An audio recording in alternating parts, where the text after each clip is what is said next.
రాచకొండ పోలీసులు మానవత్వాన్ని చాటుకున్నారు. రోడ్డు ప్రమాదంలో తీవ్రంగా గాయపడిన వ్యక్తిని తమ వాహనంలో ఆసుపత్రికి తరలించి ఉదార స్వభావాన్ని చాటుకున్నారు. వివరాల్లోకి వెళితే ఈ రోజు సాయంత్రం హయత్ నగర్ పోలీస్ స్టేషన్లో కానిస్టేబుల్ విధులు నిర్వహిస్తున్న నాగమణి అంత్యక్రియలకు హాజరై తిరిగి హయత్ నగర్ పోలీస్ స్టేషన్కు వస్తుండగా ఇబ్రహీంపట్నం దాటిన తరువాత చెరువు కట్టమీద 2 ద్విచక్ర వాహనాలు ఢీకుని ఒక వ్యక్తి తీవ్ర గాయాలతో స్పృహ లేకుండా రోడ్డుపై పడి ఉన్నాడు. అది గమనించిన వనస్థలిపురం ఏసీపీ కాసిరెడ్డి, హయత్ నగర్ ఇన్స్పెక్టర్ పల్స నాగరాజు గౌడ్, ఎస్ఐలు వెంకటరెడ్డి, లింగారెడ్డిలు అక్కడ ఉన్నవారి సహాయంతో తీవ్రంగా గాయపడిన వ్యక్తిని వెంటనే పోలీస్ వాహనంలో ఇబ్రహీంపట్నంలోని లిమ్స్ ఆసుపత్రికి తరలించారు.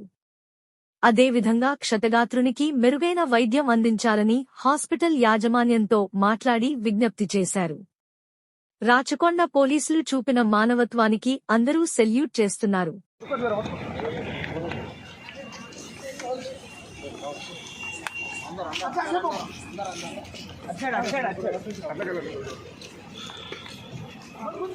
ఫోటో తీసిరా?